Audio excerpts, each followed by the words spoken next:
a specific question, general question. Okay. 587, about the seventh line. This isn't talking about the stream and the edge and the flow and all that. Now in history, the beginning of the conception of resistance, identical with the zero resistance. So I don't understand how resistance got there. And maybe if we're going to read through, that will clarify. 587. Like about the seventh or eighth line, 10th line. So I'm curious about that thing about resistance, and maybe again it'll just clarify in the context of reading through. My general question. Well, wait a minute. Okay. Hold your general question. I'll try, just in case we don't. Okay. I just don't want to run the risk of missing that. But I think now I hadn't. Again, when I prepared for class tonight, I didn't particularly focus on your question. Okay. So, but since you're raising the question and I'm looking at the context, I think the reason resistance is coming up is because what's in the background of what I'm saying in this particular section really has to do with the notion of we were using philosophically a moment ago, and in general in class here we've been using the term transparency, and a kind of interesting scientific analog to a kind of general transparency is the notion of superconductivity. And superconductivity is a kind of it's a kind of physical transparency in the sense that energy, let's say, can be transmitted with no loss. But the trick there, is it magic? I mean, how come? And really, the trick conceptually is a kind of perfect ordering of the material, the medium through which things are flowing, right? So therefore, the resistance idea would, in other words, the normal resistance comes from a certain level, irreducible level of disorder. So if you can achieve a certain level of order in the physical medium, then order becomes effectively what I'm calling transparency. All right, and so what I'm saying here is that conception of resistance identical with the zero resistance of the medium to the flow. In other words, what identifying resistance with zero resistance. I think you're at least I'm hearing your original question. Well, where did the resistance come from? And what I'm saying there, perhaps too cryptically and too succinctly, is it's not enough to say the zero resistance, because that a resistance that's equal to the zero resistance allows for the notion that there is a existent material which is otherwise resistance, but in its perfectly ordered state, that resistance is equal to zero resistance. Does that make any sense? Yeah. All right. I think that's the basic thing in my mind at this part of the text. Right. Which is why then the next sentence also makes sense. Fancy that. Right? That you're eliminating the necessity of reducing the motion of the world. That's right. Okay. Yeah, that's the reason that came up, because in the larger context of the nothing and the almost nothing and so forth and so on, I'm saying, the basic move of the thinking now occurring is that there is no nothing. Well, don't we need a nothing in order to have a transparency? No, we don't. Right? What we need is a perfect ordering of reality, you see, and that would be otherwise what we refer to as a kind of perfect rationality of existence, right? Intelligibility all the way down, so to speak, or in this case you might say intelligibility all the way through, right? That's, I think, what's going on there. Okay. And your general question?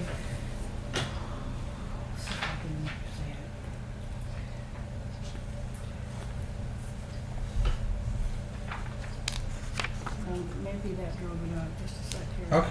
Well,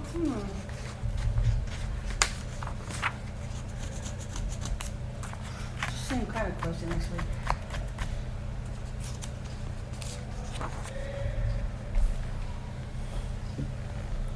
Just can't get the edge thing. Oh, okay. Maybe if we keep reading through this class. All right. Well, I really tried several times. So I don't have a more specific question. So I'm happy to let it go, and I assume that will appear in the discussion. Hopefully, yes. Okay. Any other questions or comments for openers? Thank you.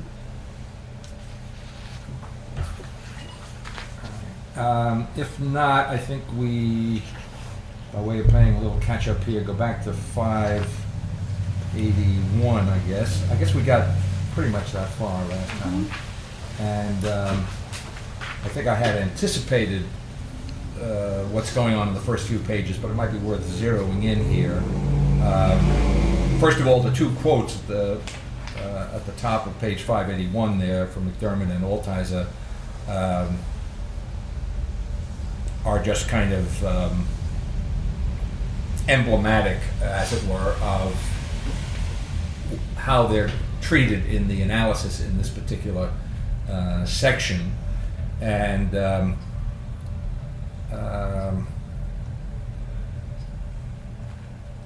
so I won't dwell on that because hopefully we'll cover that in a moment.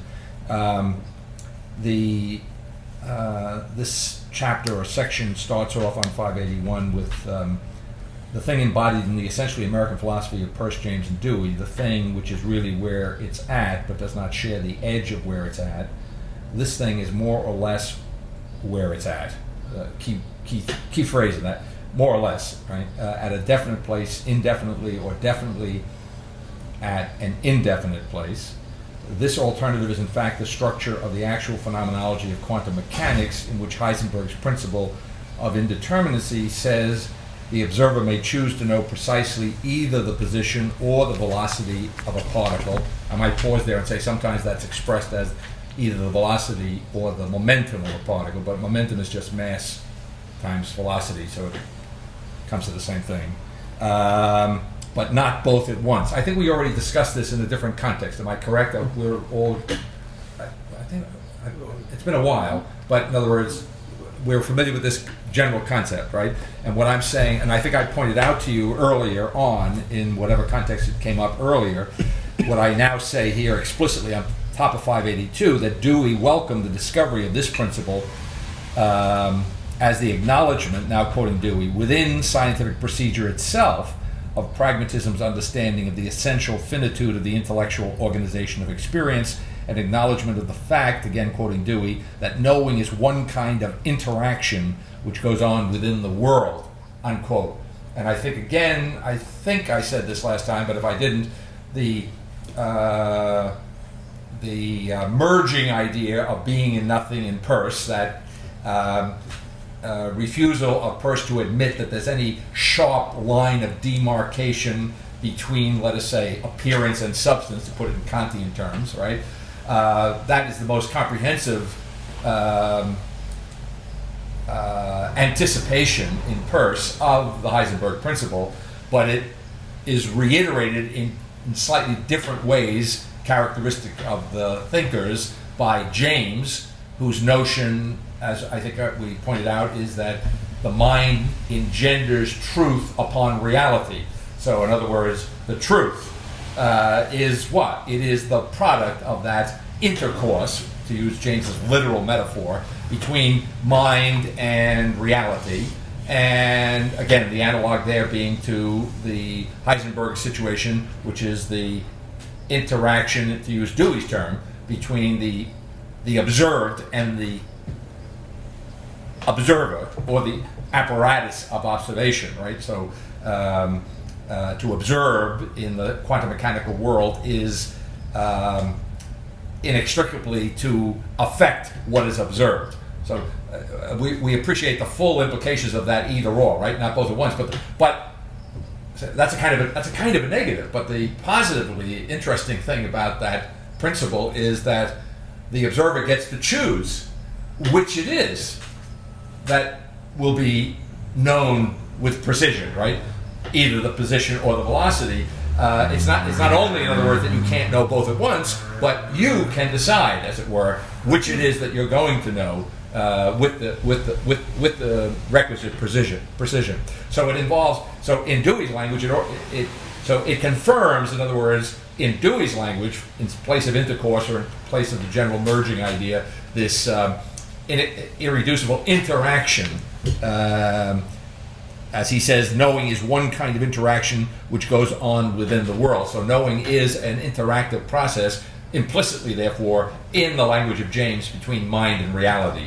And in that sense, and I guess what I want to bring out in terms of what I just said a moment ago, and that interaction is not only that, as it were, reality has a say in the ultimate upshot of the interaction, but the knower, right? So it's a kind of now that I put it that way, I'm thinking of, again, to go back to Aristotle. You see, in Aristotle, we start off with this rather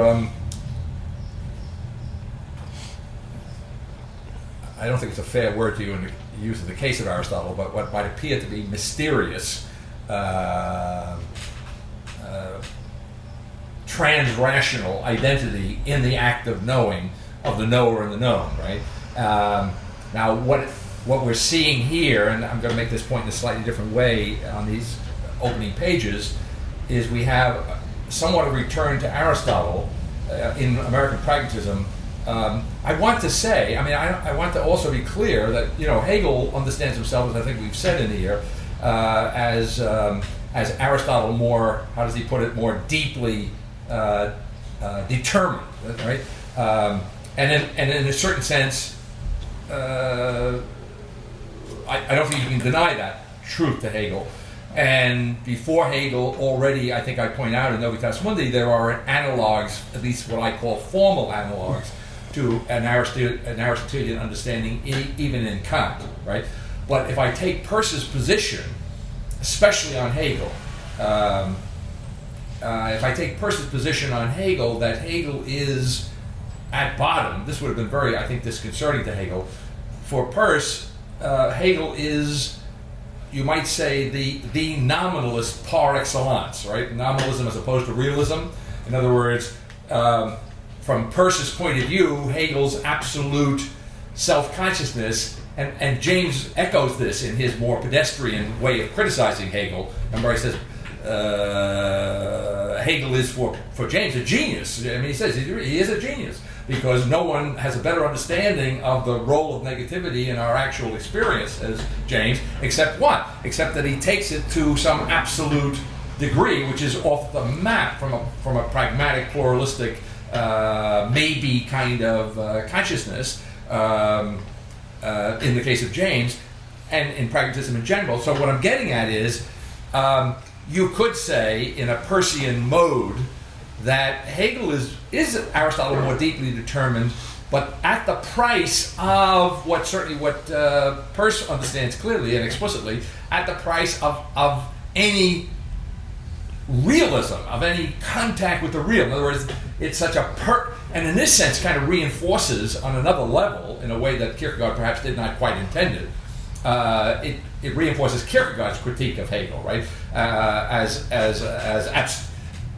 The distinction between abstract or thought actuality, you see, and, as it were, genuine actuality, right? So the thought actuality is but possibility, you see, and the genuine actuality is the existential actuality, not the possibility. You might say the actual, in some sense, in the case of Kierkegaard. Well, analogously, and this is what I say would be so disconcerting to Kierkegaard, is that American thought, in some sense, in a kind of anticipatory way, agrees with the critique of Hegel, but amends Hegel in such a way, you see, as to bring Hegel, to incarnate the Hegelian idea, to bring it, as it were, down to earth, to make it, as it were, not simply I want to say, not simply a brute realism, but to make it an idealism that is always in touch with the real, as it were, beginning and end, in touch with a real, meaning something that it is not, something that it has to, in Dewey's language, interact with. That's what you'd say. Okay. So, to come back here, then, so Dewey now is if we take Dewey, as the text does, as the most concrete, as it were, of the pragmatists, in other words, reducing the irreducible interrelationship between action and concept to the very concrete situation of the scientific method, that is, concrete experiment, taken both in a narrow and in a broad sense by Dewey. I think we touched on this, right? That Dewey actually was involved in the theory of education and in practice, educational practice and so on. So he was actually involved in the transformation, the change, you see, that would, and in an experimental way, as a kind of outgrowth of his deeper ontological understanding of things, or as an instance of it, at least. So what I'm coming to at this point is that this interaction between the concept and the real in Dewey, that knowing is an interactive process, and as I've pointed out verbally in here, and I'm scratching my head to think that will it come up? It comes up in effect here, right? Because I say it, but let me go back into the text and to flesh out this idea and kill a couple of birds with one stone. So Dewey, about 6 lines down on page 582, the emergence of the principle of indeterminacy was for him the final step in the dislodgement of the old spectator theory of knowledge. So if I just pause there again, what I'm angling toward here, which will come out explicitly in the middle of the page, is that once you have an irreducible interaction between the knower and the known, I want to bring Aristotle back in, okay? So in other words, in Aristotle I have this identity of the knower and the known, but it's above reason's head, so to speak. It's behind reason. It's in the past. It's something that reason doesn't see. Do you see? At best, it remembers this identity, but it doesn't. It's not something that is It's not an identity of knower and known that's transparent to reason. See? It's In fact, I actually speak that way in Novitas Mundi. I speak of the opacity, the opaqueness of that Aristotelian identity. You see? So it's not to deny the truth of Aristotle, there is such an identity. It's to say that it's opaque to reason. Right? It's not in that sense, in the sense in which the transparency develops, especially beginning with Thomas, when there is that opening up, a kind of transparent being there with the object in the transcendental form of natural reason, and knowing, and the identity with that object being in the form of what will become the schema of modern consciousness, but which is the similitudo, the similitude, the image in Thomas. So all that opening up. So what I'm saying is here now, what's happening in American thought is that relatively transparent identity of the knower and the known is now made practical, in the fullest sense of the word, a pragmatic identity, and the form of that practical, pragmatic identity of the knower and the known is the dynamic of interaction, you see, and in, as it were, we could say retrospectively. I mean, it's easy to say now, see. I mean, no pragmatist would admit this, but I can say retrospectively, as it were, and in anticipation of the notion that we keep coming up against in the thinking now occurring, that the transcendental consciousness creates the I'm going to say it creates transcendence itself, you see. So the creative aspect of the transcendental consciousness in the form of a pure objectivity in the thinking now occurring is, we can see, as it were now, anticipated in what Dewey brings out very clearly here, although it's there in a less pointed way, maybe not less pointed, but less concrete way in James and Peirce, and that is that science, or the act of knowing, which is irreducibly interaction of mind and reality, it's not just a dallying with reality, you know, but it is productive. It is creative of something new, right? So to know. I mean, it's just really incredible. And I think of poor Thomas Aquinas, he would have loved this. I think he would have loved it. Because the model here, I don't know whether I've said this explicitly or not, or it just comes across, right? The model, I have said this, because what I'm saying, I think I wound up talking about a kind of created omnipotence. in the image of, in a more pure and more essential image of the Creator in the creation, is that so working off Thomas, so to speak, but going beyond what Thomas was capable of conceiving, right? And then that. All right, so I make that connection. The created omnipotence, that which is one way of understanding how it is that consciousness, the consciousness of an infinite and absolute multiplicity of existence as the creation in traditional terms, how that can be in each particular case, as it were, absolutely creative, you see, of the experience which is, as it were, otherwise the content of that consciousness.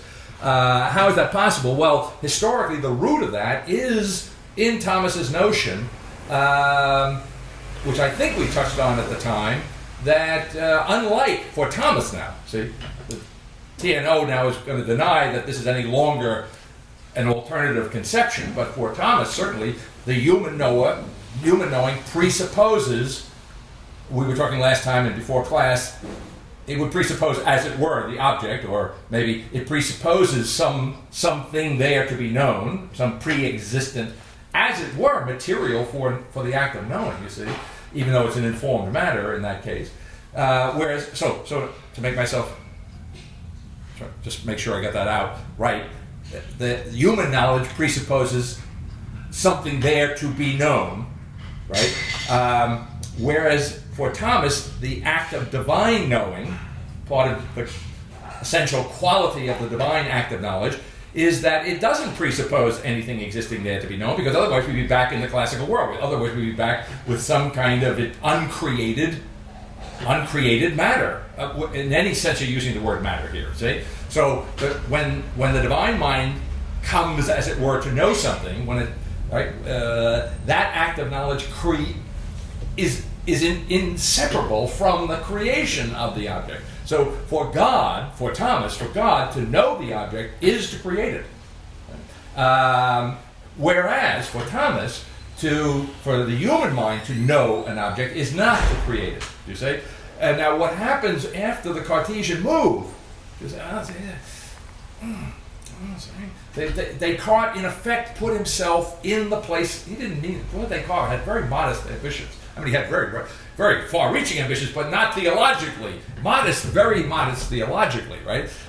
His scientific project, however, put him de facto for a limited purpose, having stashed his faith and his morals on the doorstep, not intending at that point Descartes to incorporate them into his universal doubt. Nevertheless, he created the form of modern consciousness, you see, and the form, as a form of matter, Descartes was the God of his consciousness, you see. Now, it's a little more complicated than that, because, as I point out in Faith and Philosophy, he was not completely the God of his consciousness. He would have been completely the God of his consciousness if he didn't have the idea of God that he couldn't attribute to himself as he being the cause of that idea, right? So the only thing that kept Descartes from being fully the God of his consciousness, as it were, was the idea of God. Well, of course, when Kant got a hold of that, he put that on a shelf. Talk about epoches, you see. In effect, he anticipated on another level, on a less purely phenomenological level, you might say on a metaphysical level, or however you want to characterize it. Kant anticipated the epoche of pure phenomenology by bracketing, you see, the existence of, not the existence of the scientific object, but bracketing the existence of the ideas of reason, see? And he did just what Husserl does in a more fundamental way. He did exactly that. Kant did not say that God didn't exist. That was his whole point. We can't decide, you see? So in effect, he bracketed the whole question of noumenal or substantial reality, that the chief instance of which is God. So, of the world of ideas, therefore, the intelligible world, everything depends in that world upon the idea of God, so to speak, and he just bracketed that whole issue. Once he did that, however, you see, for scientific purposes then, within the limited construct that Kant was laying out, you see, as the field of knowledge, there was no, in that field of knowledge, there was no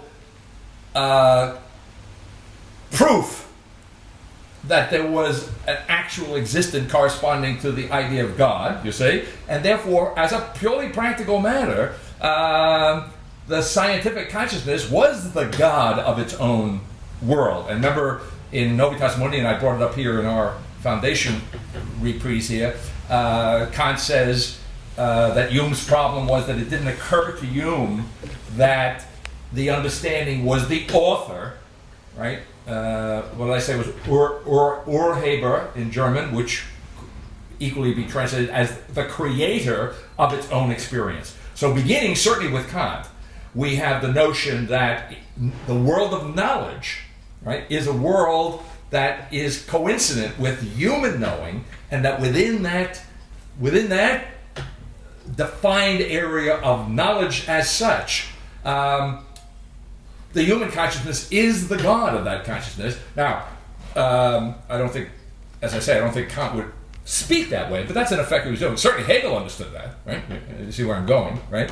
And so the equivalent of God in Kant, the way I'm using the term, was the scientific community, the human community, and so it was kind of a finite God.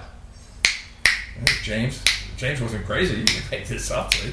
It's a kind of a finite God, right? I mean, a God has to consult with itself, check out, whether we have a sufficient grounds for saying that this is true scientifically. And then Hegel, of course, being somewhat impatient in that respect, you see, absolutizing the Kantian dualism into a unit, into an identity. And then you could say, and so in that sense, the Americans want to say, wait a minute, hold it, let's back up a bit. That's right. And the way I describe that, by the way, in section, I think it's 4.1, American Thought, in a somewhat intricate way, I say that, in effect, that American thought is a kind of splicing together. I don't use that image there. I may use the image, I don't use the language. But kind of splicing together of Kant and Hegel, right? And if I put that more simply, which I think I do eventually get to in that section, where's the Kantian element in American thought? The Kantian element is the Kantian dualism transformed into this irreducible otherness of the real, or what Kant might call the noumenal, you see. Although, again, that's a little misleading now in American consciousness because it ain't quite noumenal yet. Right? All right? But the analog of the substance in Kant would be the real, you see, with which, however, in American thought, there is an irreducible interaction with which there is an irreducible interaction on the part of the mind, on the part of the knower, right? Or in that sense, the real is the known, you see. Nevertheless, there is a kind of ongoing process, therefore, of interactive process in which the real is being transformed through its interaction with the mind into the known, you see. So that okay. So I want to go back again. I got a couple of different. I got the God thing going here, but it's all right because I can go back to Aristotle and say, well, I started this little thing on the notion of the identity of the known and the known in the Aristotelian act of knowledge. But remember, the act of knowledge in Aristotle is precisely that divine element in the human soul, which transcends the human qua human aspect of the soul. Right. So the human soul qua human is rational. But it doesn't function unless somehow or other it has at its core, a priori, a divine something or other, which paradoxically we say in Novitas Mundi, you see the irreducible paradox in Aristotle, transcends it. So now we're back here in the pragmatic world, having gone through the Cartesian, Kantian, Hegelian thing, and Hegel makes... and so what I was saying by analogy, therefore, what I'm calling the God element in the scientific, the God quality of the Kantian scientific community, that is of mankind qua Noah. That's another way of putting all of that. That is made absolutely explicit in Hegel. Do you see? And therefore, Hegel is not crazy when he says he's really Aristotle more deeply determined. Thanks to the history of thought, Hegel is in a position of more deeply determined, of penetrating that identity of the knower and the known, which is off the map in Aristotle's text. You see, he's entered into it. In fact, he's not only entered into the Godhead, but he has placed inside. Once you can enter into what otherwise would be a kind of spiritual atom in Aristotle, you see, the divine element is impenetrable in the sense that it has no space within it. It has no. The whole point of the notion of identity in Aristotle is that there's no room, there's no potentiality. That's what it means to Aristotle. You see, so once you introduce potentiality into the Godhead, you get the Trinity as the three moments of the absolute divine rational syllogism. You see, so he has, in other words, infused the actuality of the divine identity of the known and the knower. Hegel has infused into it, he has transfused into it potentiality. Now, all of that potentiality, as we emphasize over against the Americans, in Hegel's case, remains within the limits of the eternal actuality of this divinity, you see? So in that respect, he is closer to Aristotle than the pragmatists are, in that respect that he maintains. There he doesn't depart company from Aristotle, right? But the fact that he can place the whole of the created universe, Hegel can, inside the Godhead, as it were, right? That is, as the eternal dynamic of its self-realization, you see? That kind of infinite process by which it comes to absolute self-knowledge, you see, through this internal movement. So the fact that Hegel has put all of that movement and the whole universe really inside of, I don't know if I make this point somewhere, I don't know, but I can make it here. I may have it in print somewhere. Hegel in the lectures on the philosophy of religion, without making a big deal of it, speaks of this Godhead that I'm talking about, Godhead. He speaks of it as the divine womb, right? So, the male and female elements, if I go back to Aristotle, that what I'm calling that substantial or spiritual atom in Aristotle, that I don't mean the material atom of the atomist, but the spiritual atom that the divine being is, right? That Hegel has introduced into it, I've just finished saying, the whole of the potentiality of the world, the whole of the universe as potentiality bound up with actuality. Well, when he speaks, Hegel does metaphorically of the divine creative process being a womb. He's confirming what I'm saying in Aristotelian terms, because the female principle in Aristotle metaphysically is matter. Do you see? It's the principle of potentiality. So when I say that the Aristotelian Godhead not only, well, how can I put it? As it's clear, knows nothing of the world of which it is the unmoved mover. I mean, it may be the unmoved mover from Aristotle's point of view, but the Godhead knows nothing of this world that it is the mover of, because that would be beneath the dignity of the act of knowledge of the divine, and as such would immediately eliminate the divinity of the divine. Okay, so when I say that Hegel introduces. And so what I'm saying is that therefore there's no potentiality in the Aristotelian Godhead. There's no feminine principle, right? And when Hegel therefore speaks of the divine mind as the womb of creation, you see, it's not a slip on his part, and it's not an accidental metaphor for him to do it, right? He has identified in his own way form and matter, right? Or he has identified in his own way, Hegel has potentiality and actuality, do you see? Or he has identified in his own way the male and the female principles in traditional terms, right? But he has done so giving, as it were, the upper hand to the eternal actuality of this otherwise infinitely dynamic, dialectical process of motion, intellectual motion, as it were. All right. And on that level, we have earlier said that it's like we take that Hegelian infinite sphere of actuality containing within itself, keyword being containing within itself, all of the potentiality of the creation from all eternity, we might say, speaking loosely, and dump that in the bath of time and space, and you have the evolutionary movement characteristic of the pragmatists. And now to come back to what started me on this, but then what? Then, in certain sense, the divinity of the human knower, which in Hegel has been elevated, as it were, to the level of its absolute truth, which is the divine mind. You see, that same divinity of the human knower has now been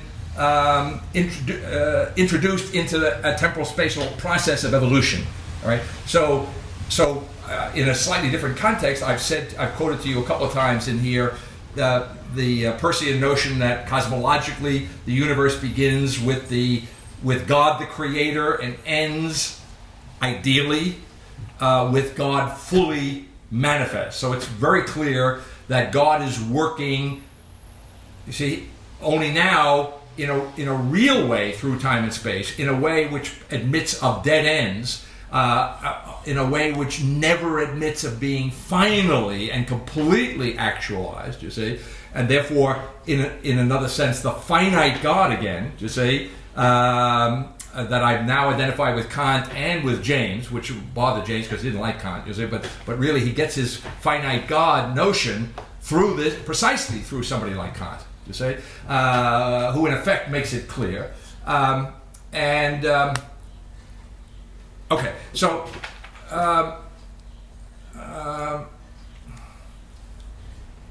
so in the pragmatist, then we have in Peirce, in James, the finite God is slightly dealt with in a slightly different way. We are the internal parts of that God, but it comes to the same thing. He means us guys, us human beings. We are really parts of a larger being whom James will call God, and has no problem with it, and is finite. It only has to be finite in the sense that, like every other thing, it has an environment, and it doesn't have to be a big environment. God may have a very small environment, but any environment makes God finite, right? In Dewey, that finite God is again, he brings back the Kantian element, the scientific community element, you see, but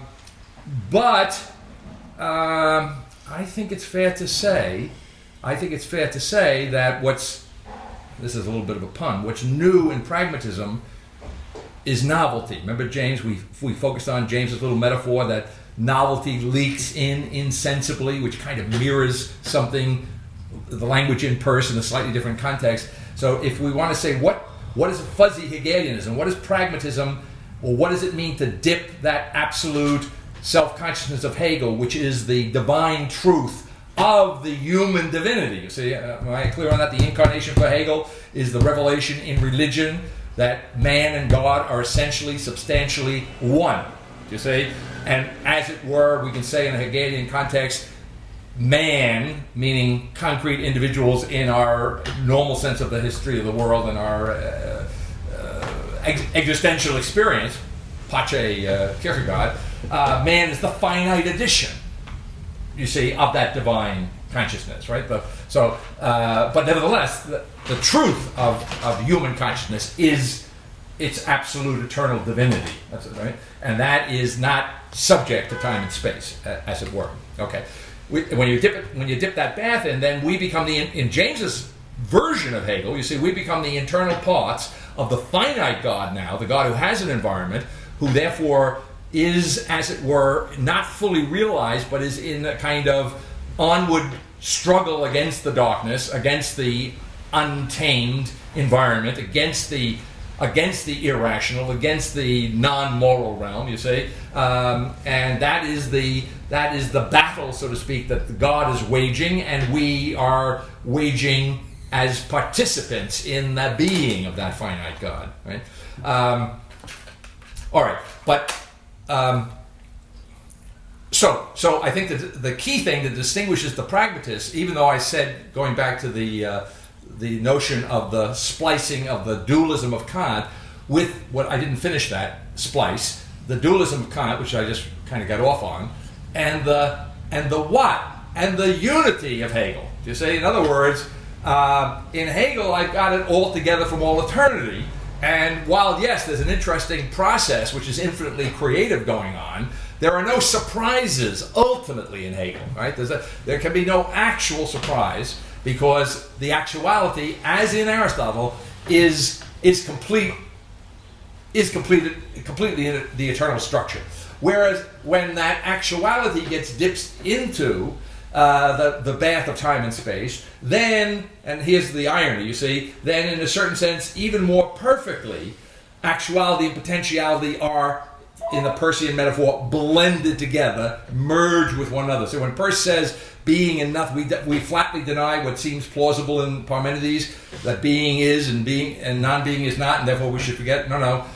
We say they insensibly merge. Well, if we switch language, then the merger, right? The merging from the get-go, you might say, of actuality and potentiality. You see, it's another way of saying that what was the waterproof skin of the Hegelian, do you see, actuality of the divine consciousness is now porous, a porous membrane, which is interesting. I say that because I accuse Altizer of taking the porosity of the imagination in pragmatism to the nth degree in the Death of God theology, right? That rotting, as it were, I don't think I go that far, but you should get that sense if you read the text carefully, that rotting body of God, that dead body of God, right?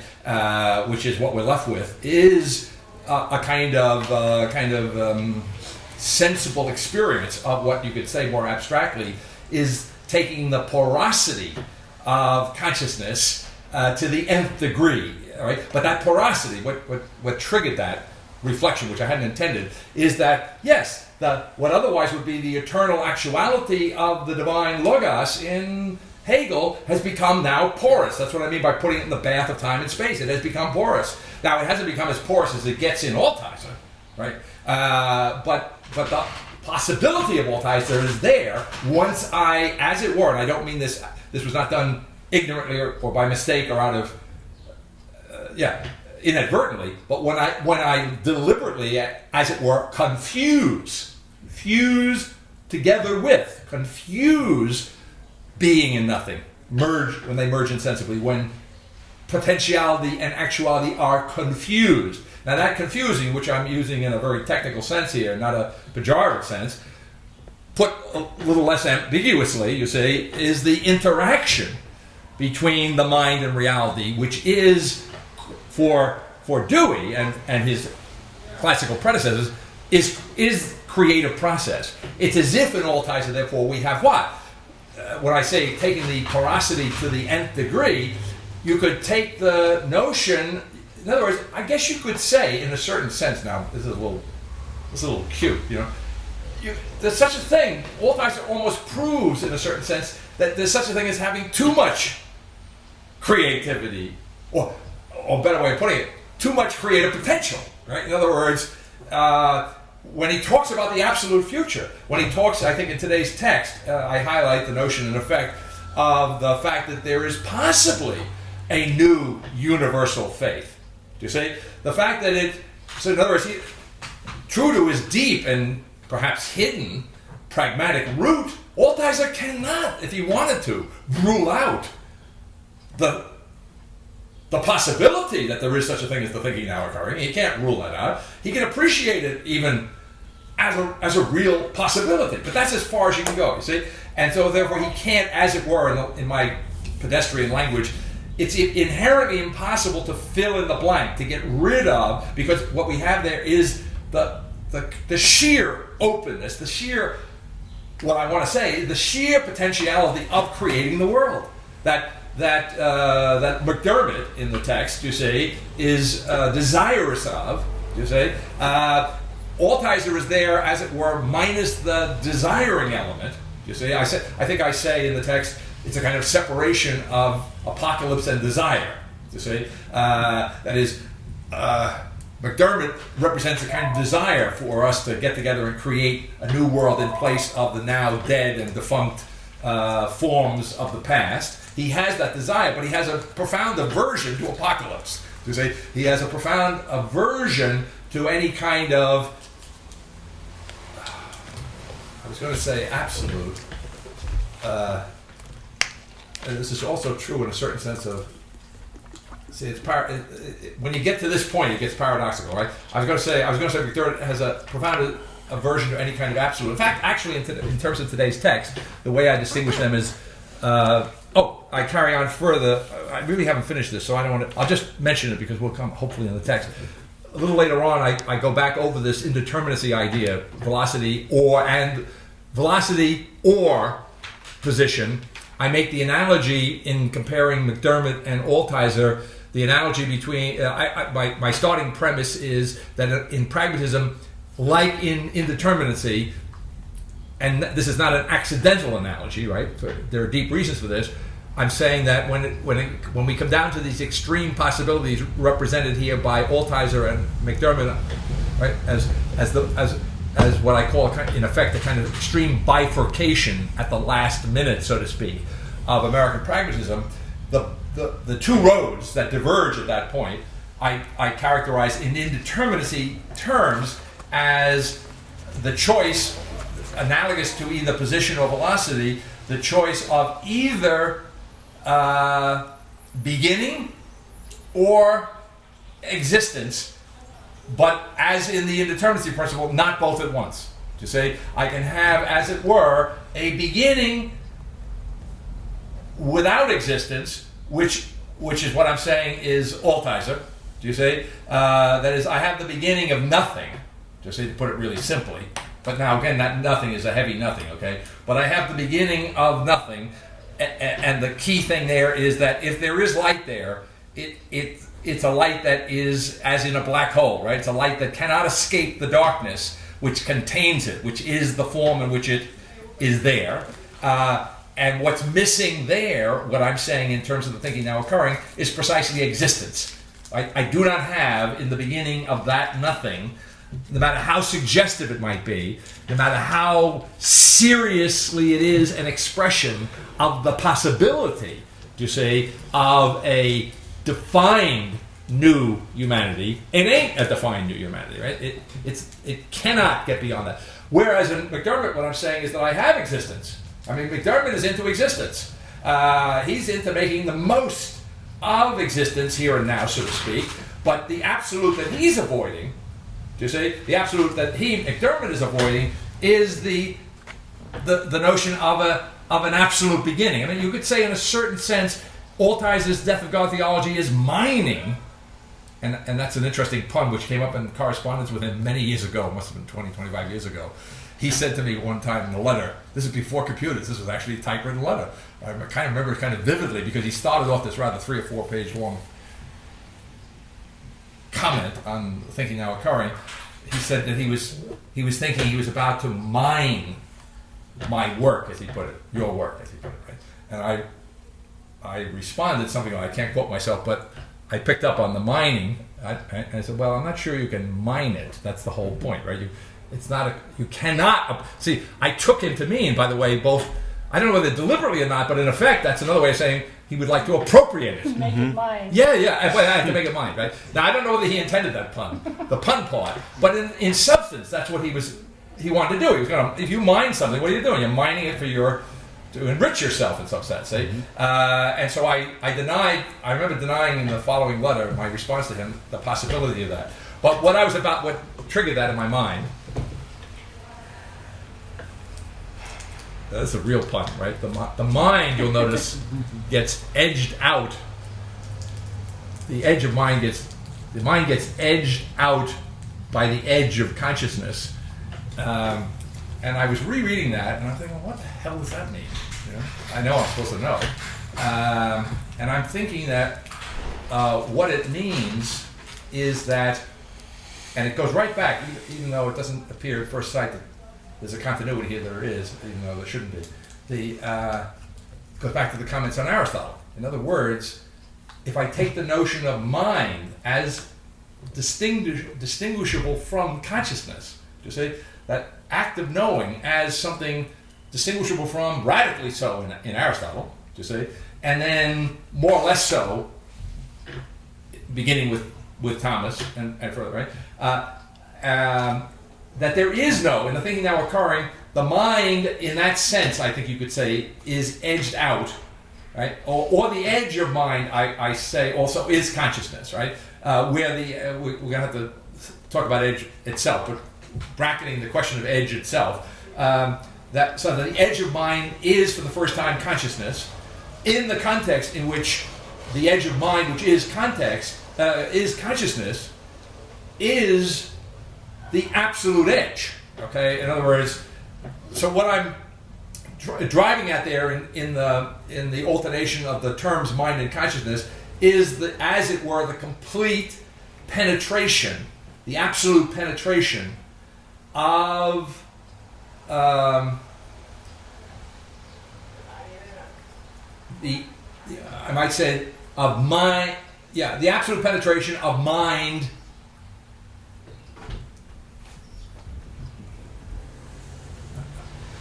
by consciousness, or consciousness is mind, is the absolute penetration of mind, perhaps in the sense of mind as therefore absolute transparency, in the sense in which we are saying in the thinking now occurring there is an identity of the known and the knower, but now with a taking beyond pragmatism a kind of perfect production of an absolute otherness, a kind of perfect actual creation of the experience without the dualistic, therefore subjectivistic limitations, if I can put it that way, built into both Kant and to his purer embodiment in Husserl, without the need, in other words, to make reference to either a bracketed noumenal world or a bracketed existent world, world of existence. Okay. All right, so let me come back into the text. Still on page 582. In effect, I stopped with the all spectator theory of knowledge.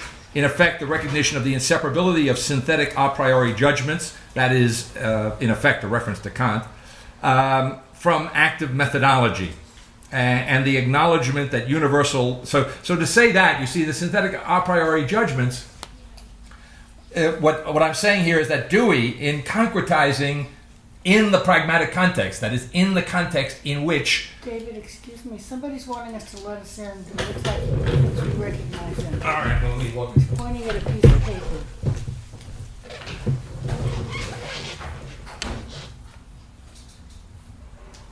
Smiling. Yeah. You need some help? Oh, yeah, it's the wrong door. That would be the right door. I don't know what to do to that. Delivered man.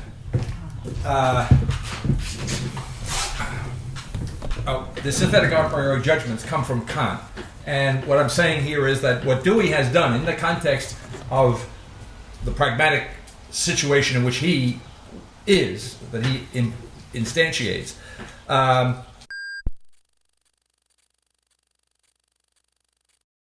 the foreground. There we go. The foreground and the background, you see? And if I just speak in simple, everyday metaphorical terms, which, however, are wrapped into our whole understanding of thought, it continues to think reflectively. You say reflection, the reflection in the mirror, the reversal of the image depends upon the reversal of the foreground and the background. And if there is no such distinction, you see, if there is no distinction between the background and the foreground, between the thing and its environment, so in Husserl there is that distinction because the infinite a priori ego of transcendental subjectivity, you see, it's involved with perpetual change, a variation to produce the general essence, but the general essence that Husserl's ego produces is just it's really, literally, an ideal reflection of the ego. It's an invariant. In other words, yes, change is the way in which I get to the real, but I get to it as an invariant because that reflects the unchanging aspect of an ego which is the center, as it were, of a pure transcendental subjectivity. But the ego which is the center, as it were, of a transcendental consciousness which is essentially objectivity, right? That ego is, I want to say, mild, the least I could say, it's not immune to change. You see, that ego is change itself. Where you see, where identity and change, where identity is identical with change itself, okay? And therefore, the transcendental ego and transcendental consciousness are interchangeable terms, because the transcendental ego and the transcendental consciousness that are interchangeable terms have, as it were, as their content, as it were, existence, right? In other, right? Or better than as their content, as it were, would be the identity of the transcendental ego or the transcendental consciousness. The identity is existence for the first time, and there, for the first time, also should be added. You see, because it drives home the beginningness quality of the thinking now occurring, and also relates here to relates to the notion of creation ex nihilo in the context of a kind of created omnipotence, you see, in that technical sense, and also explains what it is about Dewey's separation of mind and consciousness, foreground and background, that is, as it were, bothersome to or worthy of note in the context of the thinking now occurring. All right. I think I'm going to stop there on that note. On page 584, the top of 585, Dewey, I'm referring to Dewey talking about, this is his commentary on Genesis on page 584. We kind of talked about the essence of this last time. The basic analog that he works with here is an analog to human creativity. He thinks it's, how does he say? This is ironic, all right? The little quote on page 584 in the second sentence, I guess it is, the middle. Only an emasculated subjective metaphysics has transformed the eloquent myth of Genesis into the conception of a creator, creating without any unformed matter to work upon. Okay, now that's very interesting, and I'm inclined almost to agree with him.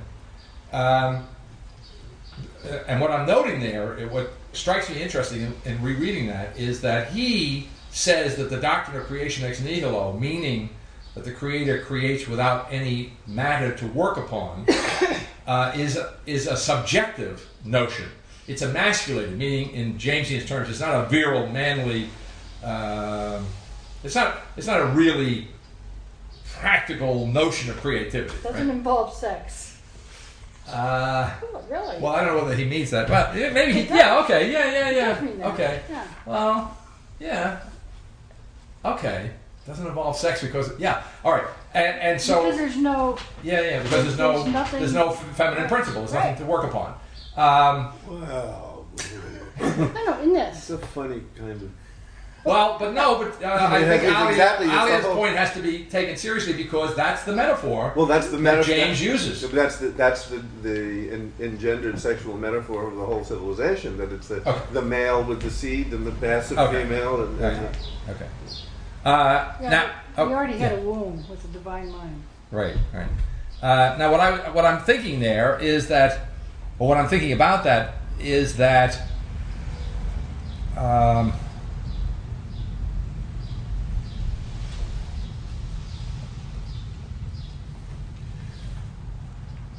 It's a subtle distinction. In other words, I guess I would agree with Dewey, as I take him to be speaking here when he uses the word subjective, because first of all, in principle, I want to agree with him because one way in which I want to understand the limitation of Aquinas, who is very keen on the notion of omnipotence as creation, where there's no potentiality and therefore where there's no pre-existing matter. I would say yes, there is not a full-blown subjectivity in Thomas. I don't think that's the case. But relative to Augustine, I do think that he is relatively subjective, he's relatively self-conscious, and sets up the possibility of a kind of full-blown self-consciousness and subjectivity that emerges classically with Descartes, right? I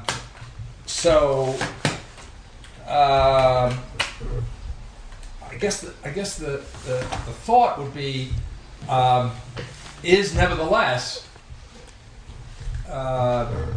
Dewey's critique unqualifiedly true, let's say, of Thomas, and I think Thomas can be safeguarded from the unqualified truth of this statement of Dewey's by virtue of the fact that Dewey here, in a way which is ironically related to the way in which Descartes does, therefore not exactly the same, but not unconnected, prescinds from the question of faith, whereas Thomas doesn't. Okay, in other words, Thomas's excuse, if I could put it that way, for the doctrine of creation ex nihilo, meaning no pre-existent matter, his excuse is, well, yeah, I understand that this doesn't make any sense, to positive sense. He doesn't think it's absurd, but this is not the way we would naturally think, nor can we naturally get our minds around this if we're Thomas, you see. But we take it as an article of faith. So there's a sense in which I would think that Thomas could not be unqualifiedly subject to this criticism of subjectivity, you see. But that's not enough, because in the thinking now occurring, there is the notion, which I think is in Thomas in a sense which is unqualified, the thinking now occurring, not simply that omnipotence consists in creating without any unformed matter to work upon, but more positively that the omnipotent act is the creation at once of the form and the matter, right? In other words, it's not the notion that that there is an actual creation that is immaterial. Just say that is devoid. Well, in your terms, although I sometimes worry about thinking now occurring. I think the thinking now occurring may be beyond sex, but I would say for openers, it's not devoid of sex, right? In other words, the notion would be that the sexual elements, we're speaking metaphysically and otherwise, of male and female, of form and matter, of actuality and potentiality, are not simply confused in the thinking now occurring, as they would be here, you see, but they are identical in the thinking now occurring. There is an identity of the actual and the potential. And where is that identity going to be located? In the language of the guy who wrote the critique of faith and philosophy that I mentioned, it's going to be located in the notion of beginning. All right, so beginning is the place of the identity, you see, of that actuality, or I might put it, of that potentiality that cannot be distinguished, that absolutely, as it were, cannot be separated or distinguished from actuality. And that is in the act of creation, right? I cannot, as it were, take apart or distinguish out the potential and the actual, or the male and the female. But that's not to say, you say, that those elements, hitherto separable, are not actually identical in the act of creation. It's something to that effect. As I say, yeah. If you're serious about the technological future, right? Certainly, as much as genetic engineering as we understand it so far, and superconductivity, we're looking at, a couple of, who knows how soon, if there's anything, of engineered species. Yes. And the mode of propagation is no longer going to be sexual. Yeah, right. And the body, to the extent to which the body is, as this text says, artifactual, maybe absolutely artifactual, for the first time, in principle, we could say, if you're impatient. So that the body is, the body I mean, at least I would say, in principle, the body could be, as it were, completely replaced. However, here would be the point, I think, in things now occurring, is that if one might imagine, which is really a far-out idea, but of course I think our popular film industry has these ideas rampant all over the place, right, in kind of grotesque form.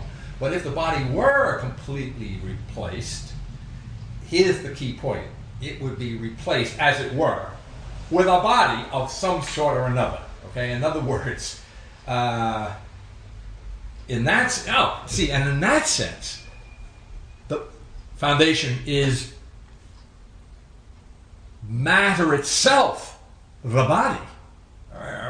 But with all of its the possibilities are unheard of, and it's not unimaginable, and right. It's definitely it's science fiction imagination that runs with it. Yeah, but now I want to say what I want to do what Descartes does with the word fiction. It's not fiction. Line them up in any order. No, it is fiction, in the fullest sense of the word. Sure, okay.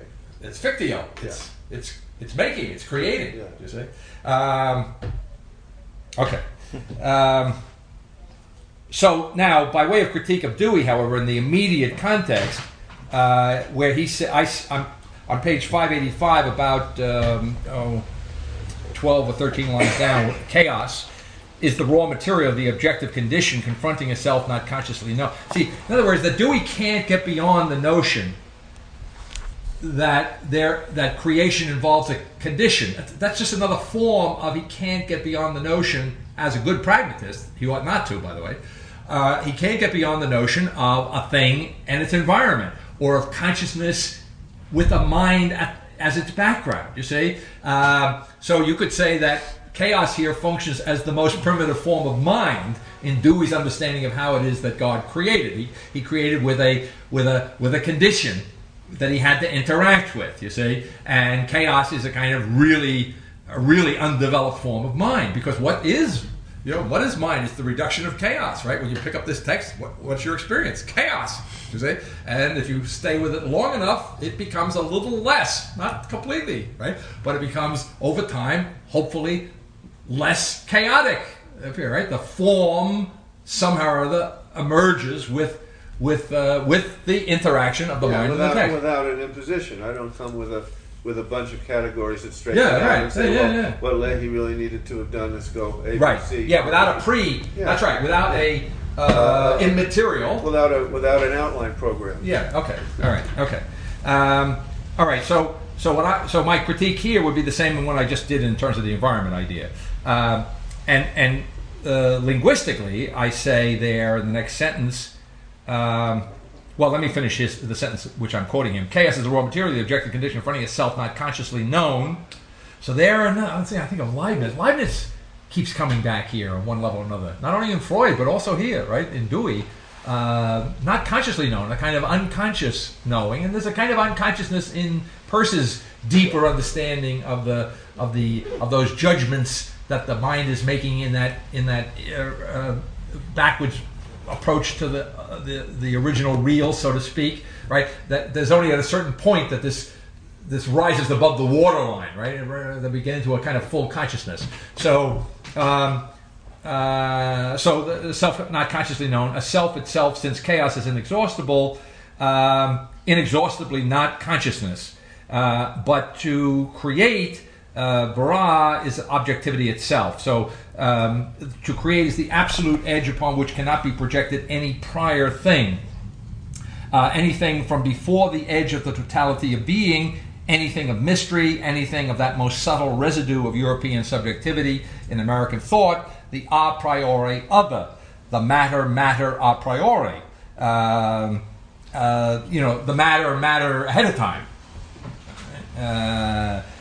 Would be a more pedestrian way of putting the a priori ahead of time, right? So the unformed matter, not in fact experienced, but affirmed to be self-projectedly present at the edge of the totality, right? Now, Ali has started off the session by asking a little problem here with the notion of edge. Now, did you want to expand on that, or you just want me to try and answer it? Let's go on. Well, I want to say here, I think it's a good place to get the sense. Edge here has to do with just, I think the kind of image that's suggested here in the context, creation and so forth, and matter, they're not being a matter, how did I put it, projected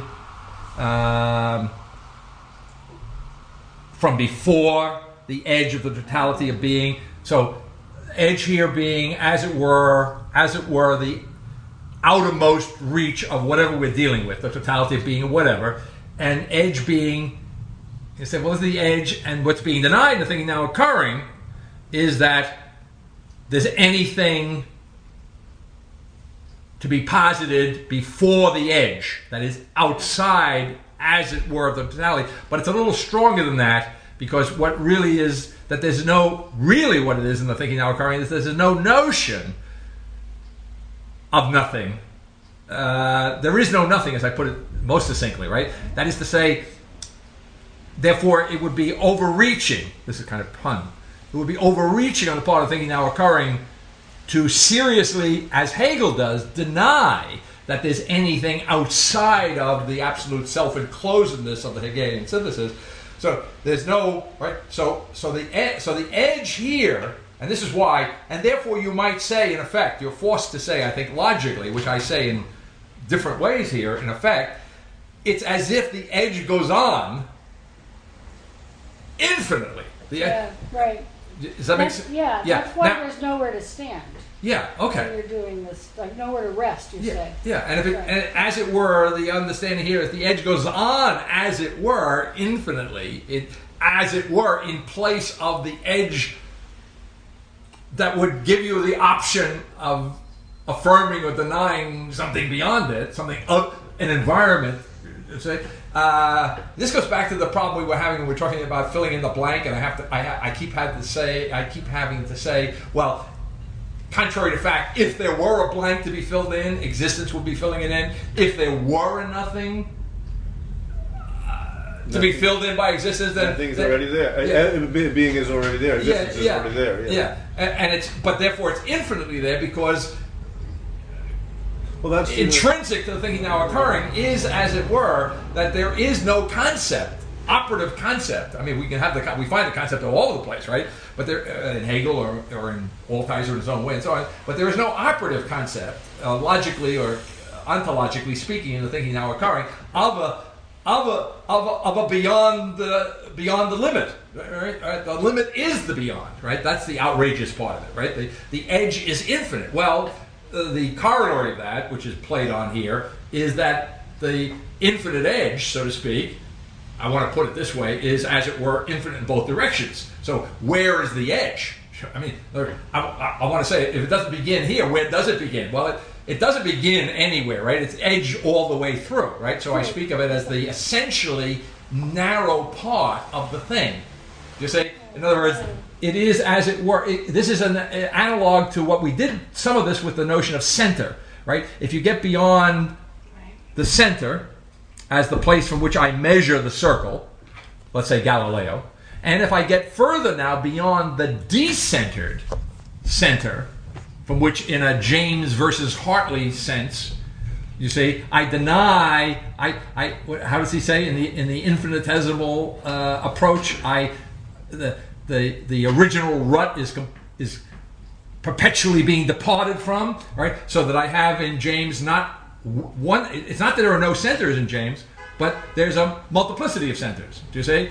But what I'm saying in the thinking now occurring, what's missing is that it is I guess you could say it's well, why not? If the God of James is a finite God, then the multiplicity of centers, or the multiplicity of internal parts of this finite God are going to be finite centers, right? There's going to be a finite number.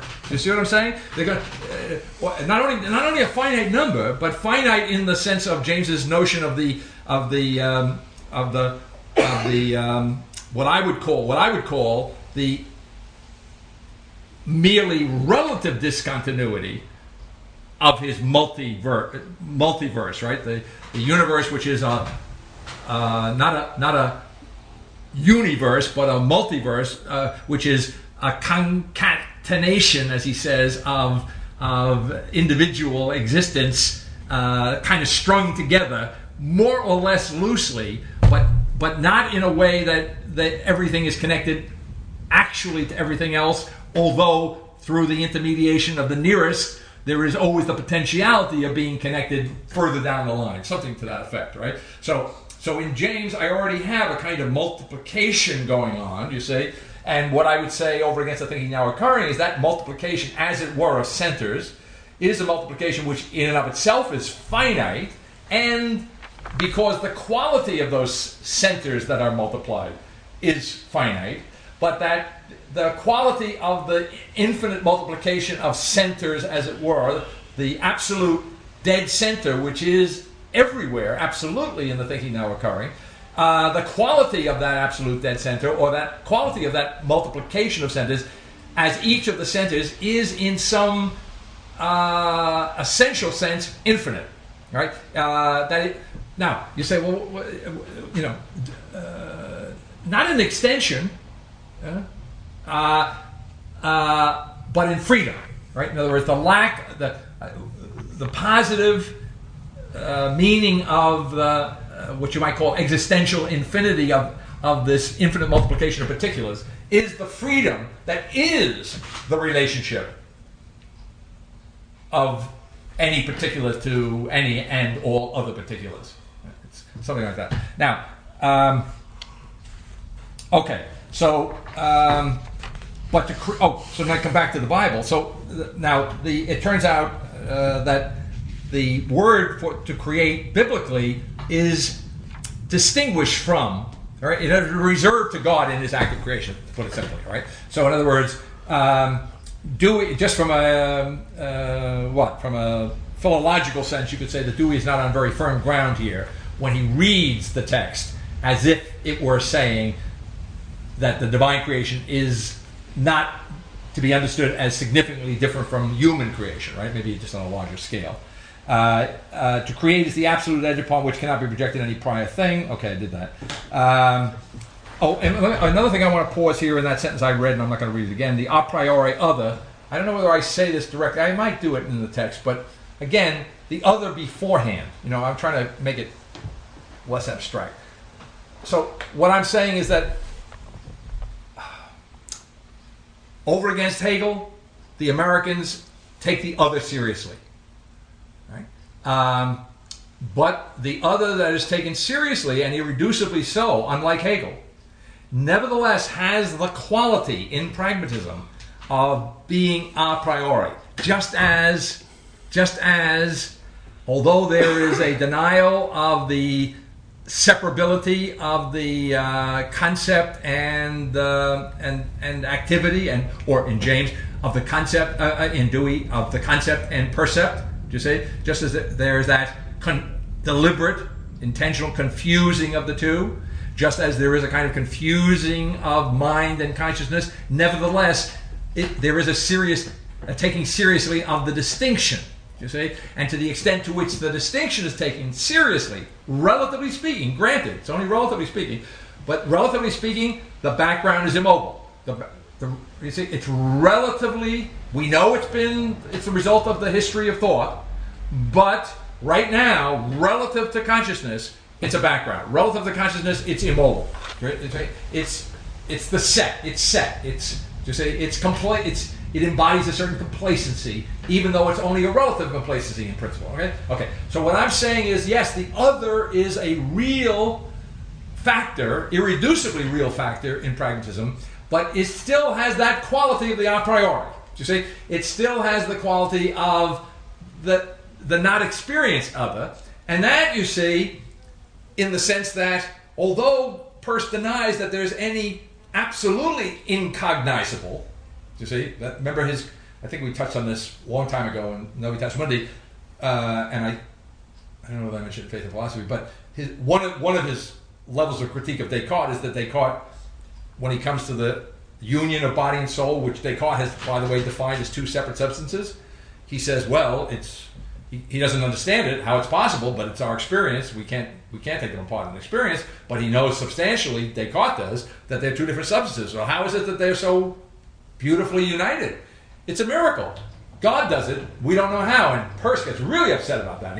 In fact, he points out that no medieval scholastic would be as unscientific as that, to attribute the union of body and soul to some miracle. That's not a miracle. Maybe the bread and wine is a miracle, maybe the consecration of Mass, but the union of body and soul is not going to be a miracle for somebody like Thomas Aquinas, right? That's not a miracle. So Peirce says that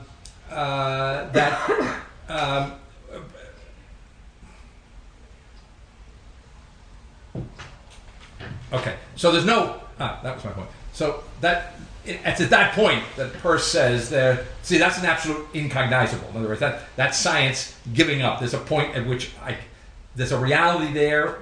That's Peirce's reading of Descartes. What Descartes is saying there, which is offensive scientifically to Peirce, is that there's a reality in the union of body and soul which is beyond, which cannot be known at all. Right? And Peirce is saying, well, listen, I'll be the first person to admit the limits of our knowledge, right? But I am the first person to deny, if I'm Peirce, that there's any absolutely unknowable, or in his language, incognizable. Do you see? It goes back to the fact that ideal that starting place, which is the real, of which there is an infinitesimally proximate thought, right?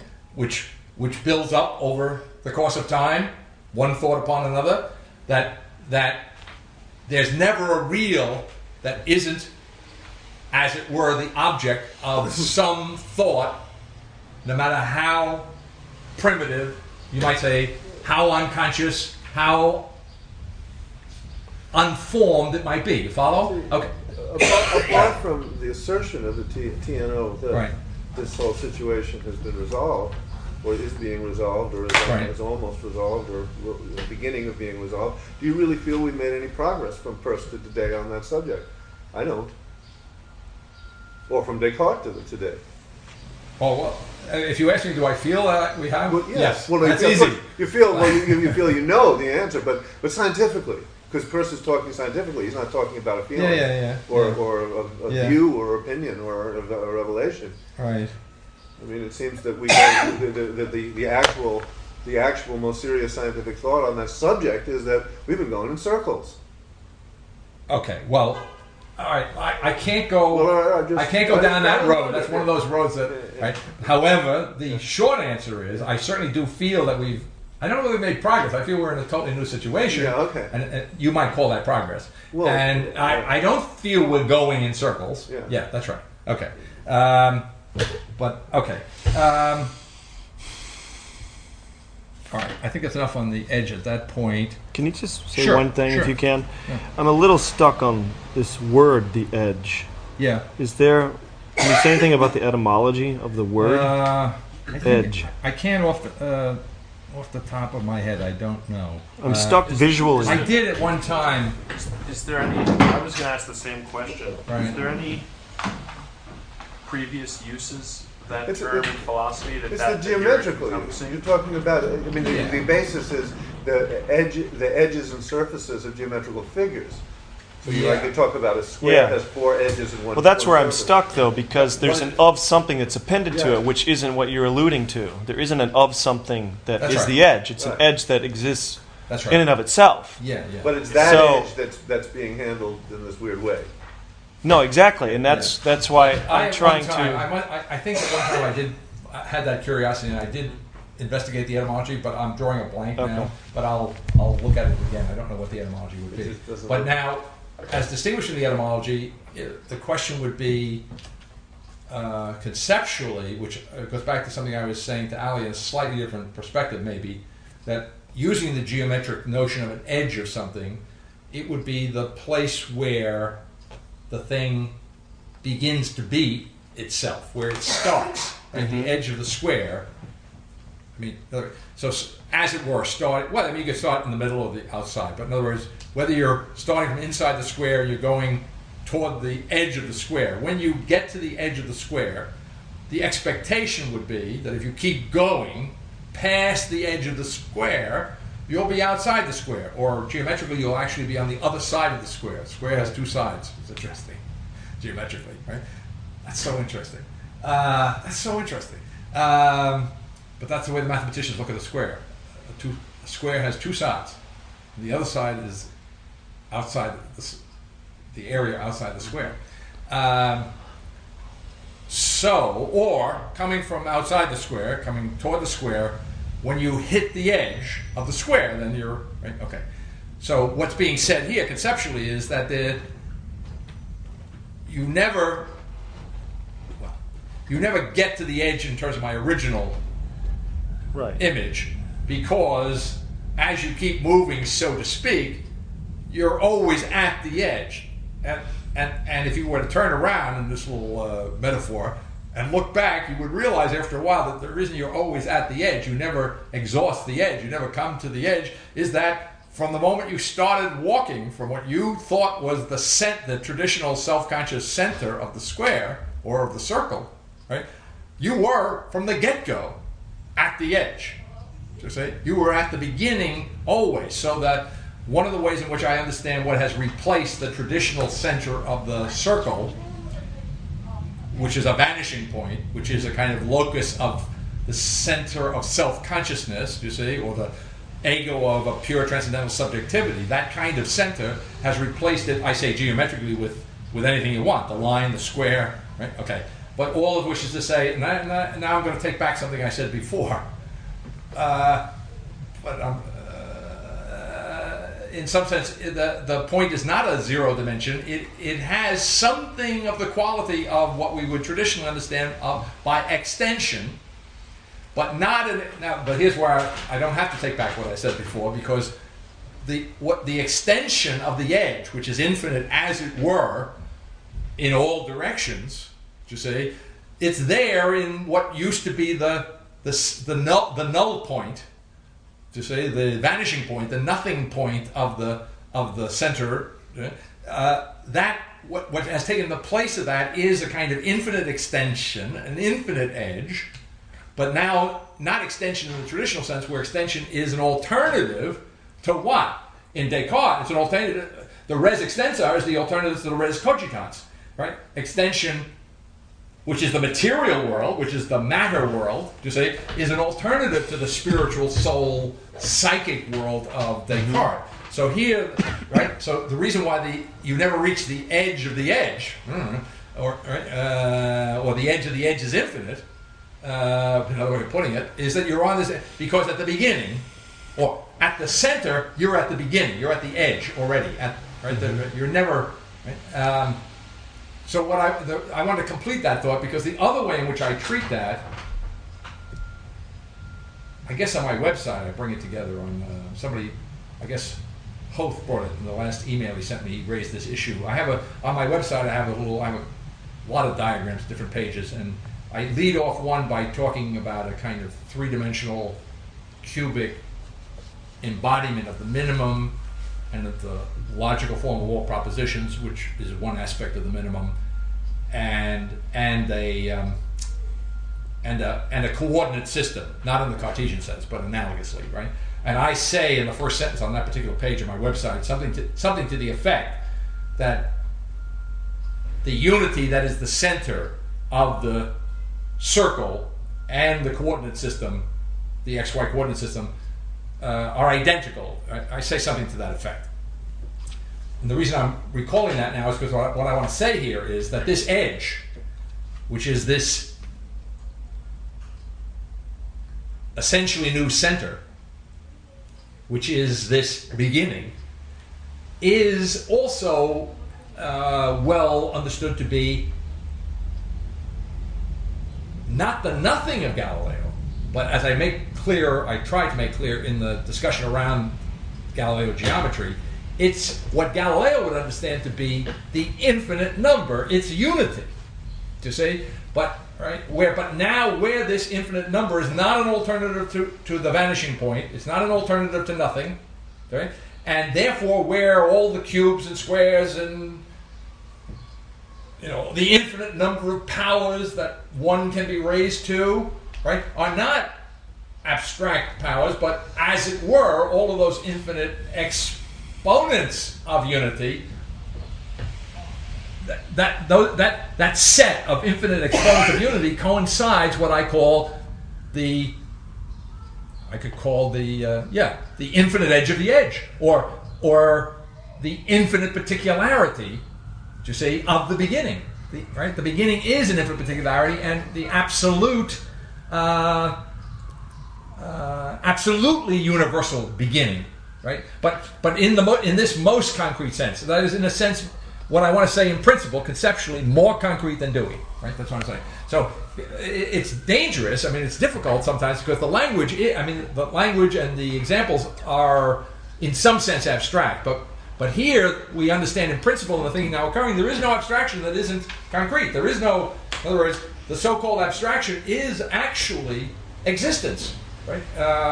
And to the extent to which you could say, now to speak a little loosely, to the extent to which you could manipulate or change, you see, or improve the concept, we're at that point in history where the improvement or the change or the modification of the concept is at once the change, the improvement, the modification of the existent, right?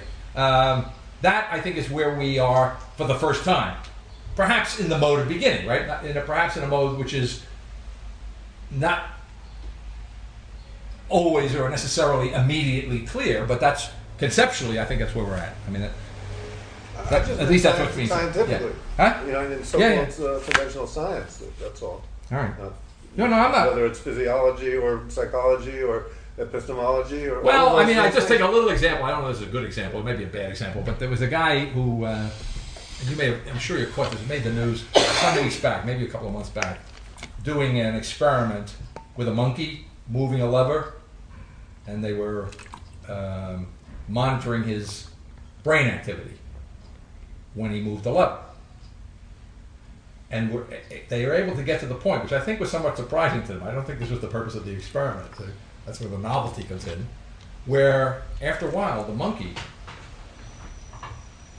he moved the lever to do something else, right? The lever... He had his hand on the lever, and then when he moved the lever, something happened over here. Okay? And they got to the point in the experiment, I think it was a surprise to the experimenter, where the monkey, all of a sudden... was able to, without putting his hand on the lever, was able to, I guess, move the lever, move the thing, whatever. In other words, by merely, here's the point, by merely thinking it. I mean, they were monitoring it to see, what was the connection between what he was thinking and what he was doing. That was what they were trying to figure out, right? And what happened was, what they discovered was that at a certain point, after a while, it got to the point where he could just think it. The monkey's telekinesis. Whatever. Right. Nothing and this in is the way. apparently Nothing in the way. No, I don't know all the details of the experiment, but certainly the lever dropped out. Yeah, right. But that's humans would never be able to get to that point, or unless I'm saying we're there. Yeah, I know. And I'm giving you the monkey as an example. But the monkeys who conducted experiments would never get there. So I have an edge story to tell while we're telling stories. All right. I just remembered this event. It happened last week. I was on a walk with Art, and we were coming up the hill away from the sun, right near sunset. And we were looking at our shadows and waving at them and stuff. And then she decided that she wanted to get away from her shadow. She freaked out. It was very odd. I forgot to tell you this. She jumped. If she jumped and got disconnected from her shadow, because she could see it was connected at the feet, and she tried to run the other way. I mean, it was like a little freaky, and we had to kind of just do something else after a while. Because, you can't think, but she's 2, she can't think it cognitively. But it was that feeling of the edge, actually, like there's no way to be anywhere else but right with it. Right. Even she really tried to, because her physical experience is she walks away from something. Right. Yeah. And that was something, but she couldn't walk away from it. Right. It was a very strange thing. So, that experiment will continue. Okay. That's the edge feeling. Was the monkey story in the Times or somewhere? I didn't. Well, it might. I'm sure it was, but I've heard it reprised more recently. I don't remember where, but you can find it. You'll find it. Yeah. I think his name was something like I think the experiment was somebody like Margolez, something like that was his name. But anyway, it struck me. I mean, I saw it a couple of places, and it seems that it's a legit thing. It's not a hocus pocus type thing. Okay. Now, I had already the next few pages here, 88, 89. I had kind of touched on the analogy I've already made. I don't think I have to dwell on it particularly. The point being that McDermott, what I'm saying here is McDermott is into existence but not beginning, so he substitutes, I say on page 589, quoting him in effect, but he substitutes transience. See, so there's you're constantly in motion. The journey itself, by the way, right? So which is a very modern notion, by the way, right? It's not arriving, and it's a very pragmatic notion too, by the way. It's not actually arriving, right? So he gives us, I say, he gives us the existence side without a beginning, and I guess you could say, in a good classical sense, therefore, in a certain way, without an end. Or at least in principle, I say on page 590 that what he's doing, McDermott takes the ultimate absolute solitude that Altizer, so to speak, or, it's as if Altizer has arrived and he's there and he ain't going anywhere because he's about as far as you can go, and in this complete openness to the absolute future, in this acknowledgement of the possibility of a new universal faith, and I'm saying McDermott is not so much denying the ultimacy of Altizer's ultimacy, I guess you could say, but he's in the business of staving it off, of deferring it, to say, as long as possible, right? But I think I do say, and I think it's fair to say of his thought, but that ultimately, it, as it were, in different directions, they come to the same thing. In other words, so notice, let me flesh out a little bit why I assign existence to McDermott, not to Altizer. Even though I'm critical of the, what do I want to say, the kind of desiring ideal. It's really an ideal desire. It's a desire. It's a kind of he wishes. I think the feeling in McDermott is that he really hopes and wants and wishes it were true without necessarily being sanguine about it happening. He wishes we could get together, so to speak, and reinvent, right, the world, or invent a new something or other for ourselves. That's where he is at. So in that sense, you see, although in terms of the thinking now occurring, he's not coming up in the sense in which the thinking now occurring speaks of the beginning of existence, or the existence of the beginning. But nevertheless, in a certain way, he has a focus on existence. Do you see what I'm saying?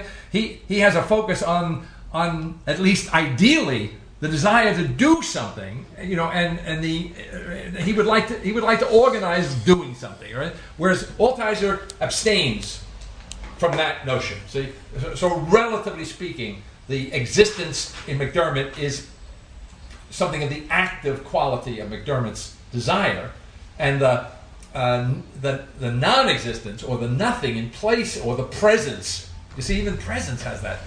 Right? The presence, the total presence of the total presence of what? Of the absence of God.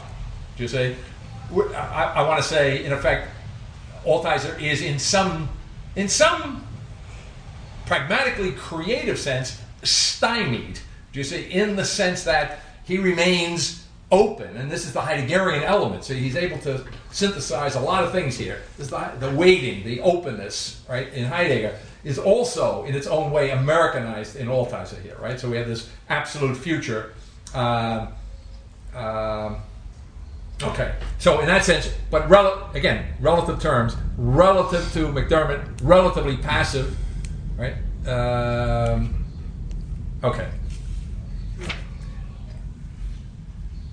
Okay. If we move over to 4 or 5, let's see. How are we doing on time? Yeah, okay. 593. I wanted to highlight that. Just back up a page, 593, because this goes back, in my mind, to 92 and 93 are probably worth dwelling on a little bit here. In the top paragraph on 592, in the 6th line, sentence beginning toward the end of the 6th line, the consciousness of man is the creating edge. The essentially narrow part of man, the narrow itself of man, the edge by which man grows, is existing ex nihilo.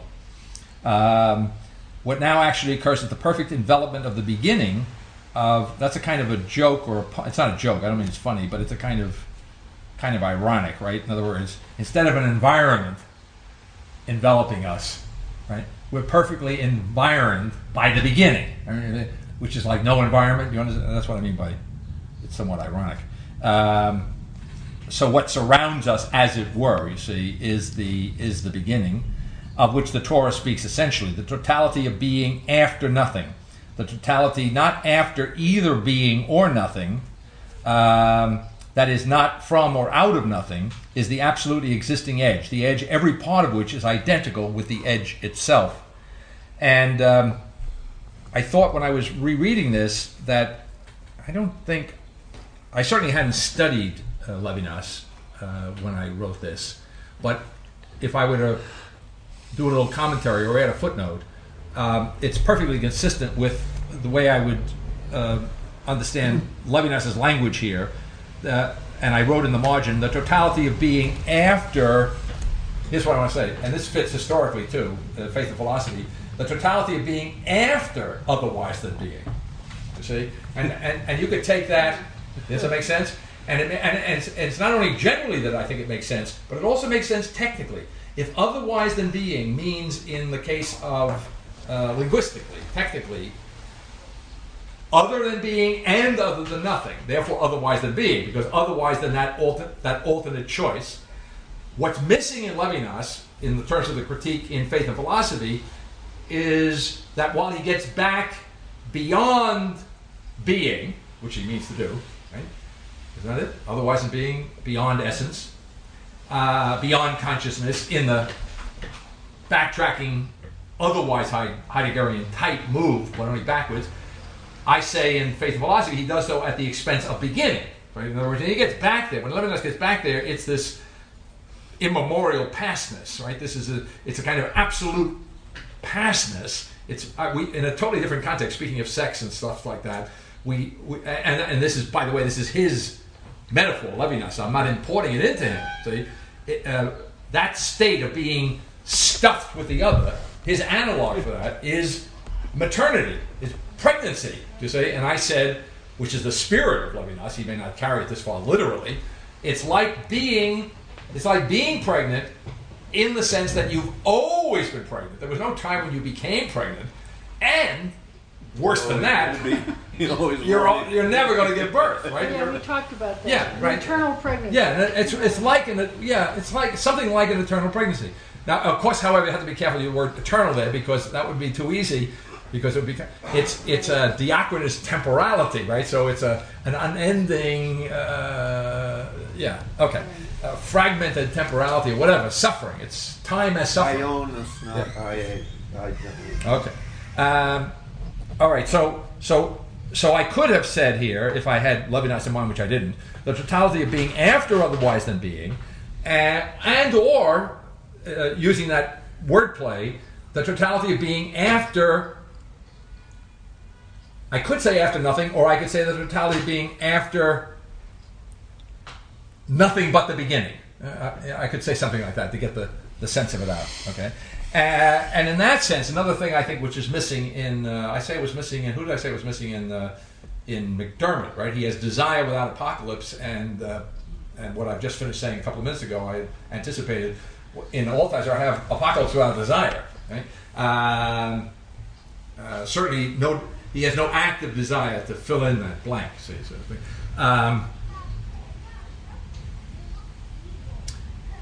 Also, I think that's one way of understanding the lack of beginning in Altizer, or here, beginning has the very deeply apocalyptic sense to it, right?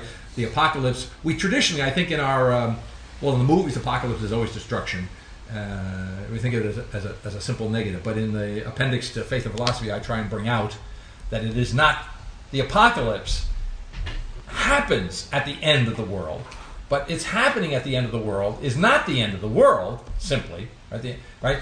And it is not simply the end of the world at which it happens, but it is that which happens at the end of the world, which is the beginning of a new heaven and a new earth, right? So it's almost as if, speaking of the midpoint, right, of the absolute middle, that the apocalypse, or I'll play on that. The absolutely apocalyptic now, do you see, is the beginning, right? The beginning is the now, which is the absolutely, it's the revelatory absolute, or the absolute revelatory, the absolute revelation, I want to say. I'm not sure how that resonates in English, but that's the notion, right? So I think now when I'm saying that, the thing that comes to mind, which is interesting, see, what comes to mind is the aletheia interpretation that Heidegger gives to the original meaning, or the originary or primordial meaning of truth as revelation, you see. Is his book on Parmenides? Isn't that where he Well, goes? it's everywhere, but that book is about that solely. Okay. And again, yes, there's a point of contact there, but here the opening, the revelatory opening, is, as it were, immediately filled with existence, not where we are passive. See, we're certainly not, as Dewey has already told us in pragmatism, we're not simply spectating that, but we're not simply interacting in that revelatory absolute now. We're not simply interacting with this existence. We are creating it, and yet it is at once a revelation. It is at once apocalyptic. It is, as it were, our participation in the divine omnipotence, qua omnipotence. Right? So in that sense, Thomas's notion of how it is that the creature is in the image of the Creator is analogously to comments I make about pragmatism a little bit too timid. Do you see? Okay. So the other thought I had on page 593, about 2/3 of the way down, where the sentence begins, the absolute exteriority of time consciousness is the resurrection itself of the body of the finite God, absolutely at the disposal of another. For the first time, the clearly perceived reality is that objectivity is to create objectivity itself. Time itself, for the first time, is the place, in Hebrew, in which we live and move and exist, in which we have not our being, which, by the way, is a traditional translation of the Greek text, which I quote there in footnote 47 from Paul, Acts of the Apostles. Is it Paul or who wrote that? No. Luke, Acts of the Apostles. But I don't know who says it. I think it's Paul. It's a quote from Paul's speech, and he's quoting some ancient Greeks. But the point being that it's always been, for the last 300 or 400 years, it's been translated as God is He in whom we live and move and have our being. And there's no have our being, it's just our. Yeah, it says no such thing. Yeah. It says no such thing. It says we are. Right? I mean, we want to talk about looking at the ancient text through the lens of self-consciousness. Right? But I mean, it's such a standard translation, our being, that no one gave it a second thought. Right? But it never said that, right? In which we live and move and exist, or are, if you want, right? Okay. Isn't there a Luther version of it? I think it comes from Luther, the have our being. Oh, he may have started it. I'm not sure. I just don't know. Okay. All right. Now, there's a certain potential or apparent contradiction while I use of the finite God here, the body of the finite God, absolutely at the disposal of another. That if I talk about this as the begin, the absolute exteriority of time consciousness is the resurrection itself of the body of the finite God. Oh, and that's good. I'm glad I wanted to pause on that, because that relates to. I do the resurrection of the new God here, don't I? Later on today? Yeah. So if you keep your finger on that and just turn over to 605, there's some rather bold language here, I mean, when I read this stuff, I wonder about this, I have to think about this. Okay. Yeah, well, I mean, so am I supposed to take this seriously, right? So for example, on page 605, about 5 lines down, it is not what now actually occurs, namely the resurrection after death of a new God, so that what is sown, a body of flesh, is raised a spiritual body. The God after his death, the transcendent God after his death, the transformation of God as God, conceived in essence the form of thought, the very form of the resurrection. All right, let me slow that down. The form of thought, the form of the resurrection. The form of thought, and essentially new thought now actually existing. Now, what I'm pausing over, what triggered this on page 593, was I talk about the resurrection of the finite God. Now, wait a minute. Finite God belongs to James. And I just finished speaking before in a slightly different context, but it's got to be substantially related. I was talking about the infinite quality of the center of the infinite number of centers, a thing now occurring over against the finite quality of the finite number of centers in James's multiverse, right? Okay, so what's going on here? Resurrection, right? And the clue, which I was very happy to see, I love. It's great to reread it again because I don't know what was in my mind when I put it down. This must have been in my mind, but I don't remember having it so vividly the case. The point being that the finite God resurrected is the infinite God. On the analogy to what Paul says, the resurrection is what? What is sown is the body of flesh, right? What is raised is a spiritual body. And he doesn't say what is sown is a body of flesh and what is raised is a spiritual being. Do you say? In other words, the difficulty, if you want to put it that way, the difficulty in reading Paul's text is, but this is the whole point of Christianity, is the resurrection of the body. But as we said a long time ago in a slightly different context, Paul would understand that the body, it's the same body as it were. I don't like the language saying, but it's my body that's resurrected. But my body now is powered by, on the battery analogy, right, or on the computer analogy, by a memory chip, of certain power, where that is the psychic. The psychic is the principle of the life of this body, ultimately, the natural body. But the resurrected body, the same body, will be powered by, as it were in modern terms, it will be informed by, would be the pneuma, the spirit, and the spirit of God, more particularly, right? So it will be the body, but transformed, right? And the analogy I'm making here, therefore, is from James's finite God to what God dies in Altizer. Well, guess what? I said in another context, what dies in Altizer is the idea of God. But I can now say, in the context of today's reading, that idea, when it is modified in the way in which we talked about the modification of the Hegelian absolute subjectivity by pragmatism, modified that idea of God as modified in pragmatism, the handiest place to latch onto it being in James's formulation, the finite God. To say, so the God who dies is the finite God. And so the thinking now occurring need not deny at all, in fact it has to acknowledge as a matter of intellectual history, as it were, the truth, historically, of the death of God as it manifests itself in the theology of Altizer. And what is being said is that God is resurrected. That God is resurrected. See? So now that God is the God. See, that God now resurrected is a perfect analog, we might say, of the Eucharistic body and blood, you see, which are everywhere on all the altars, but in the thinking now occurring, all existence. The apocalyptic, the New Jerusalem, there is no temple in the city. I quote that, right? The city is the temple. Well, the temple is the city. That the distinction between the holy place. I say this somewhere. It must be in Novitas Mundi, one of the appendices, right? It's really the thing now occurring is the transcendence of the distinction, as you might expect. You wouldn't be surprised, of the distinction, sacred and profane, right? The city and the temple, apocalyptically, are one identically. So the very idea of the temple is open. The boundary, which is the nature of a temple. Okay. Is yeah. Temple okay. means yeah.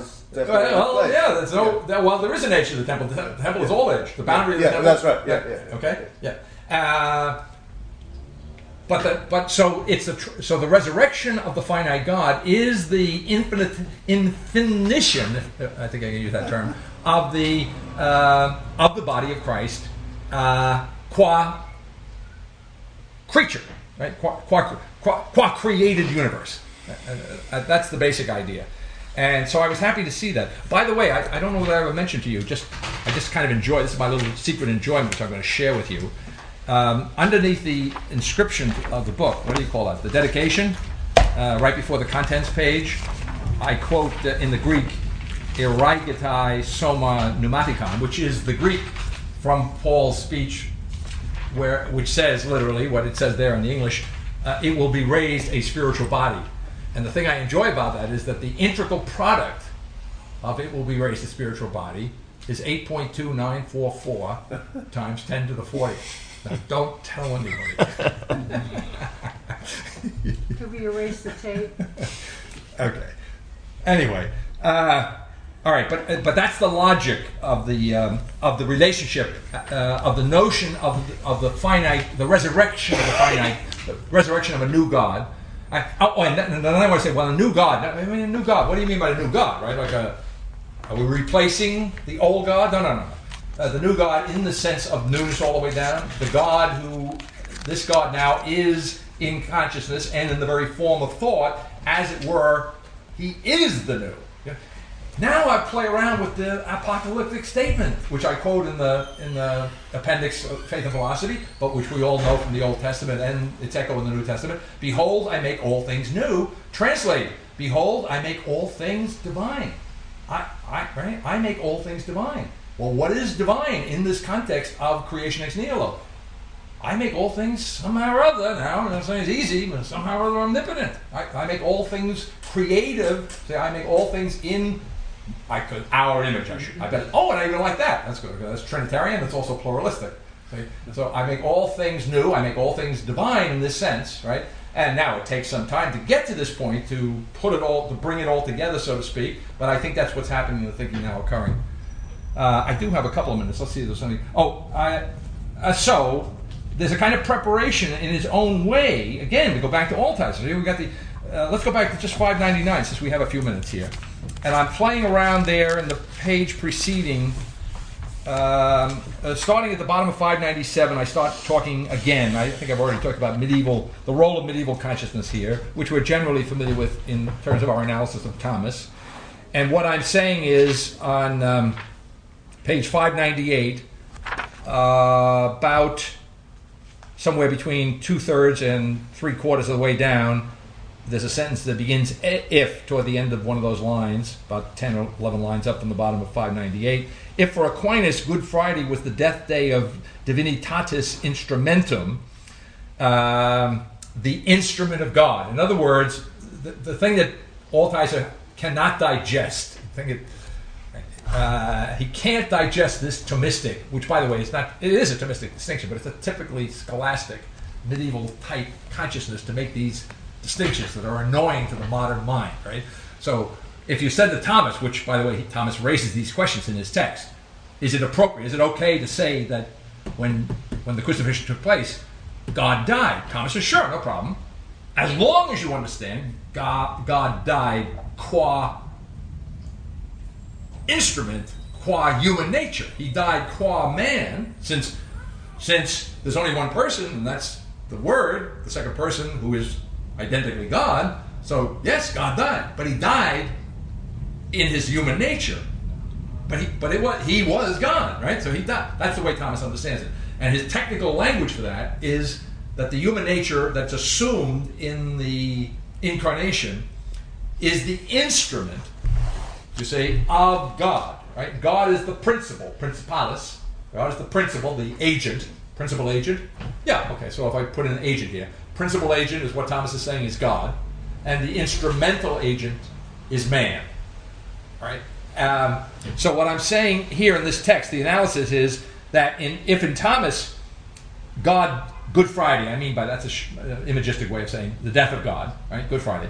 If God dies qua instrument of divinity in Thomas, in Hegel he dies, I say, for Hegel, Good Friday was the death day of divinitatis principalis, the death day of the very principle of the Godhead, the death day of the divinity of the man Christ. So what this is a way of capturing that in Hegel, and this is the last chapter, and this started, as I acknowledged at the beginning, with the paper on Hegel that Altizer wrote, which became a part of one of his apocalyptic books there, became a chapter in it eventually. And Altizer raises the question, well, how far did Hegel take this death of God thing? So I'm answering Altizer's question here, and I'm making it clear, that in Hegel, God dies, you might say, eternally, right? In other words, that is to say, he dies eternally in the sense that there's an eternal actuality, and anything that happens in the context of that eternal actuality is an eternal actuality. So the death of God is the intrinsic undergoing of the finite in the process of self-realization qua creation. To say, so the incarnation is God's, as it were, proving to himself, as it were, but not in a casual sense, not a total as it were, proving to himself that he is after all absolute, right? And you can't be any more absolute than if you can actually become a creature, and you want to prove you're a real creature, you've got to die. And you've got to die in some sense once and for all, right? It's going to be a one-time event. You got to really die. You can't show up again in the 9th century, to say. It's got to be a unique human death, right? That's Hegel. But here's the difference. In Hegel, yes, that happens, but of course that's just a moment, not real. But if you're really going to be a pragmatistic, fuzzy Hegelian death of God, as Altizer is, you're going to stop the film there. He's going to die, and unlike Jefferson, who stops the film with a non-God Jesus dying, he stops the film with a God Jesus dying and going to hell, which is the second death. You see, which you could say, and I think this is true. I wrote this somewhere in one of my margins here. Yeah, on page 599, I wrote in the margin, the second death, which I told you theologically means going to hell. That's the death of the soul, traditionally, death. But it's also in Persian language, what death is it? It's the death of second. It's the death qua secondness. It's the death qua factuality. You see, it's the death qua existence. It's the death qua actuality. It's actual death. And so it's the second death in the theological sense. It's damnation, as Altizer plays upon. But I'm saying underneath it is the logic of Peirce. This is the actual, not the simply ideal death. Right? So I say in Altizer, God died. The Good Friday is both instrumentum and principalis, both qua God and qua man, all together, completely dead. To say and so the idealism doesn't go away. Is what I'm trying to get to. Right? It's still the idea of God dying. He's gotten there through the assistance, acknowledged or not, fully acknowledged or not, of James, who has finitized the ideal Godhead. You see, with some help from Peirce and Dewey, we get a finite God now he's a setup to actually die. Just say once I finitized him, then of course the furthest you could take this would be the actual death. It's something like that. But we pushed the clock, so I'll stop. And I think we're pretty much caught up, so we should be able to do justice to the closing pages next time, hopefully. Okay.